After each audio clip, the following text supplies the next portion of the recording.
You have almost certainly been told the same thing about ulcers that I was, that they come from stress, from working too hard, worrying too much, eating too much spicy food, that an ulcer is basically your own anxiety, slowly burning a hole in your stomach.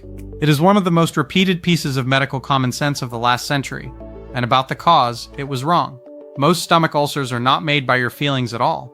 They are made by a living thing, a tiny spiral-shaped germ swimming in the lining of your stomach that you can catch, that you can carry for decades without ever knowing, and that roughly half the people alive on Earth are carrying right now. For most of them, it does nothing at all. For some, it quietly drills a raw, bleeding sore straight through the stomach wall. And here is the detail that turns this from a piece of trivia into one of the strangest stories in all of medicine. When two doctors first said this out loud, the entire field laughed at them. So one of those doctors did something that almost no scientist in history has ever done. He grew the germ in a dish, stirred it into a cloudy glass of broth, and drank it on purpose to give the disease to himself. The two men were named Barry Marshall and Robin Warren, and I want to be honest with you right at the start because the true story is far better than the one where a lone genius is simply proven right. This was not quick, and it was not one man. It was a quiet, careful pathologist who saw the thing first, under a microscope, and got waved away for years, and a restless young doctor who grew so tired of being ignored that he turned his own body into the experiment. For about a decade, the two of them were treated as a joke at medical conferences. The textbooks, the specialists, the whole weight of accepted medicine said they were wrong. They were not wrong. And the long road from being the punchline of an entire field to standing on a stage in Stockholm with a Nobel Prize runs straight through that one cloudy glass. But to understand why a sane doctor would ever drink it, you first have to understand the thing living in your stomach, and why for 100 years everyone was completely certain that nothing could.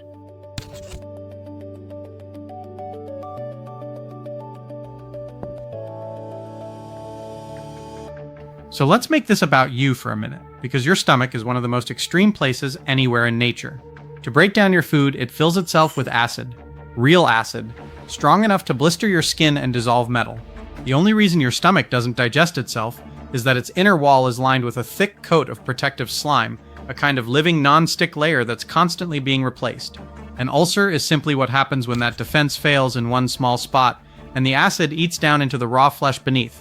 Now, for almost the whole of the 20th century, the reason that defense failed was considered settled, and it was simple: stress and acid. The idea was that a hard, anxious life cranked up your acid.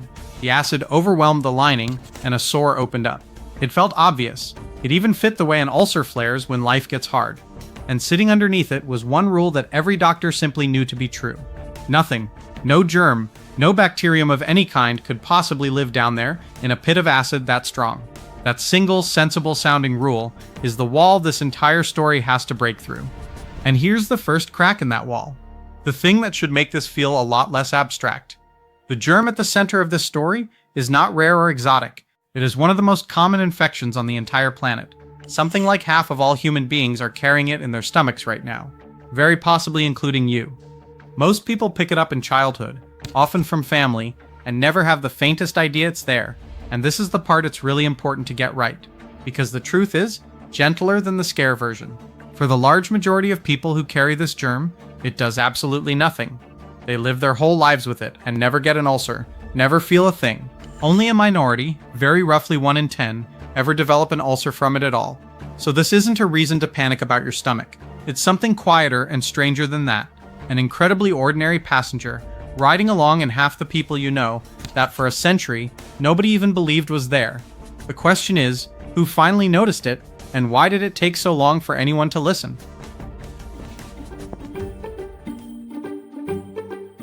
The first person to truly see it was the quieter of our two heroes, Robin Warren, a pathologist at Royal Perth Hospital in Western Australia.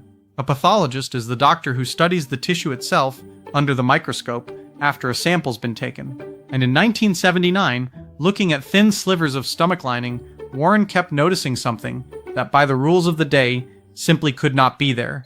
Curved, spiral bacteria, sitting right on the surface of the stomach, in sample after sample. And almost everywhere he found them, the tissue underneath was inflamed and angry. He was a careful man, and he trusted his own eyes over the textbook. He said it plainly: there are bacteria living in the human stomach, and they travel hand in hand with disease.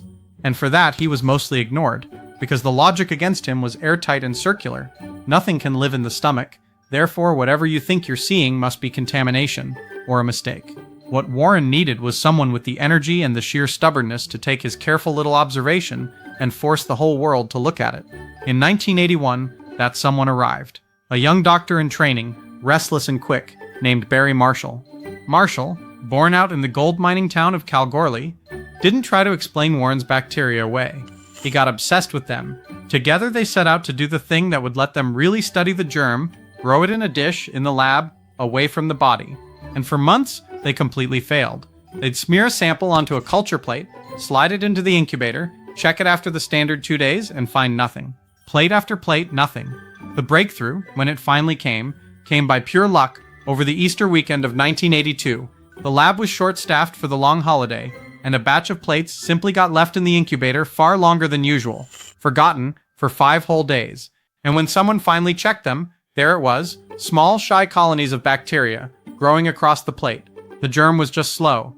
Everyone, every time, had been throwing it out a day or two too early. Now they had it. They could grow it, study it, name it, eventually Helicobacter pylori, for its helical spiral shape. In 1984, they published the whole thing in The Lancet, one of the most respected medical journals in the world, and the field's response was basically a shrug. Because even with the germs sitting right there in a dish, the old objection hadn't gone anywhere. Nothing can live in stomach acid. So how on earth was this thing doing it? And the answer, once they worked it out, is genuinely beautiful. Helicobacter doesn't try to fight the acid. It hides from it, and it cheats. That spiral shape works like a corkscrew, letting it drill down out of the open acid and burrow into the thick protective slime layer, down close to the stomach wall where things are calmer, and then it pulls off its real trick. It makes a chemical, an enzyme called urease, and that enzyme takes urea, an ordinary waste molecule that's already floating around your body, and splits it apart into ammonia. Ammonia is alkaline, the chemical opposite of acid. So the germ effectively wraps itself in a tiny, self-made cloud of acid-neutralizing ammonia, a personal little force field that softens the acid right around its own body. It doesn't conquer the harshest place in your body. It just quietly carries its own bubble of safety wherever it goes, sheltered under the slime, slowly irritating the lining, until in some people, the defenses break and a sore opens up. And the moment you really see that, something clicks that should have changed medicine on the spot. If an ulcer is caused by a germ, then an ulcer is an infection. And infections, unlike stress, have a cure. You kill the bug with antibiotics, and the disease should simply go away. Marshall could feel that conclusion in his bones. But this is exactly where the wall held, and it's worth being honest about why, because the resistance wasn't all stupidity. Warren and Marshall could see the bacteria sitting alongside the disease, but seeing two things together is not the same as proving one causes the other.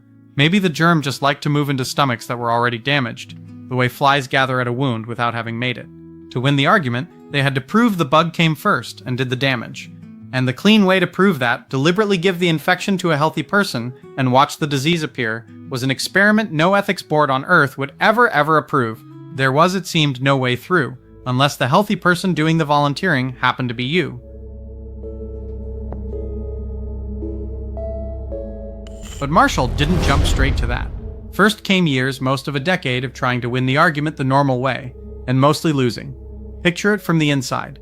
He's young, he's brash, he's from a hospital on the far side of the world, and he is standing up at the big international conferences telling the most senior people in the field that their entire life's understanding of a major disease is simply wrong.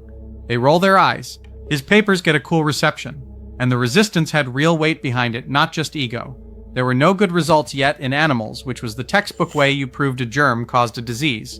There were surgeons whose whole careers were built on cutting out ulcers, and there was an enormous profitable industry selling acid-suppressing drugs, medicines that soothed the symptoms beautifully for a while without ever touching the cause, and made a fortune doing it, telling all of those people, all at once, that the answer was a cheap 2-week course of antibiotics was not a small scientific correction.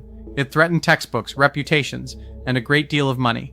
So they kept laughing, and Marshall kept watching patients get parts of their stomachs cut out for something he was now certain he could cure. By 1984, Marshall had run out of patients and out of options. The one experiment that could break the deadlock was the one no committee would ever sanction: infect a healthy human and watch the ulcer disease take hold. And slowly, the obvious terrible loophole dawned on him. There was one healthy human being whose consent he didn't have to ask anyone for, himself. So he had his own stomach checked first, carefully, to confirm it was healthy and free of the germ. Then he went to the lab and took a culture, billions of the living bacteria, grown from the gut of one of his own patients, and he stirred it into a small glass of cloudy broth, a murky liquid he later compared to swamp water. He didn't run it past the hospital's ethics committee. He barely even told his wife, who would find out roughly what he'd done after the fact, and was, by every account, absolutely furious. He just made his decision and raised the glass.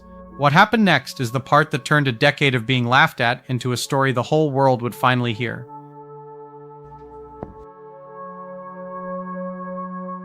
He drank the whole thing, all of it in a few swallows, deliberately giving himself the disease, becoming the laboratory animal that science wouldn't let him have any other way. And then, for the first few days, the worst possible thing happened. Nothing. You can imagine the quiet dread of that waiting. But around the third day, it started. His appetite vanished. He felt bloated, queasy, off. His colleagues began to notice that his breath had turned strangely, distinctly bad, which was the germ's own ammonia trick, now playing out inside his own stomach. By the second week, he was waking up and vomiting in the mornings. So his colleagues did the thing he'd been hoping for and dreading. They passed a camera down into his stomach to look, and they took a sample of the lining. And under the microscope, his once perfectly healthy stomach was now crawling with Helicobacter, the tissue red and furious. He had given himself a raging case of gastritis, and I want to be precise here because this gets exaggerated all the time. He gave himself gastritis, the angry inflammation that comes before an ulcer, not a full ulcer eating through his stomach, but for the argument, that was more than enough. Because look at what he had just done. He had taken a documented healthy stomach, added one single thing, the germ, and produced the disease, on schedule, in a way anyone could check under a microscope. Then he took a course of antibiotics, killed the bug, and recovered completely. Healthy stomach, add the germ, get the disease, remove the germ, get better. That is about as close as a human being can come to proving cause and effect with a study of exactly one very brave, slightly reckless volunteer. It didn't flip the entire field overnight, and honestly, it shouldn't have. That's not how good science works, on the strength of a single dramatic stunt, but it cracked the wall. The story was vivid and impossible to ignore, and it pushed serious researchers all over the world to finally take the germ seriously and run the big, careful trials that one self-poisoning doctor never could. And as those trials came back, year after year, they all pointed the same way. Treat the infection, and the ulcers heal, and stay healed in a way the old acid drugs never ever managed. The turning point came in 1994. A major panel at the United States National Institutes of Health reviewed all the evidence and made it official. This germ causes most stomach and duodenal ulcers, and they should be treated with antibiotics. That was the moment the establishment formally turned. And the payoff for ordinary people was enormous. A disease that used to mean a lifetime of pain, bland diets, repeat surgeries became, for most sufferers, something you simply cured in about 2 weeks with a few pills. There was a darker discovery folded in beside it too. In that same year, the World Health Organization classified the germ as a definite cause of stomach cancer, one of the biggest cancer killers in the world, so clearing it doesn't just stop ulcers, it can head off something far worse. And in 2005, the field that had laughed for a decade gave Barry Marshall and Robin Warren its highest honor, the Nobel Prize in Medicine. Both names together, the brash clinician and the patient pathologist who saw it first. So the next time someone says they're going to give themselves an ulcer worrying about work, you'll know. It was probably never the worry. Stress and painkillers can still play a part, and most carriers never suffer at all, so it was never just one simple thing. But the heart of the old story was wrong, overturned by a man who trusted his microscope, and another stubborn enough to drink the proof. If this one got under your skin a little, the kindest thing you can do is quick hit like and subscribe, so this small channel can keep digging up the people whose stubbornness quietly rewrote what we know. And tell me in the comments, whose forgotten story should I draw next? I read every single one, and the next video very often starts with a name that one of you left there.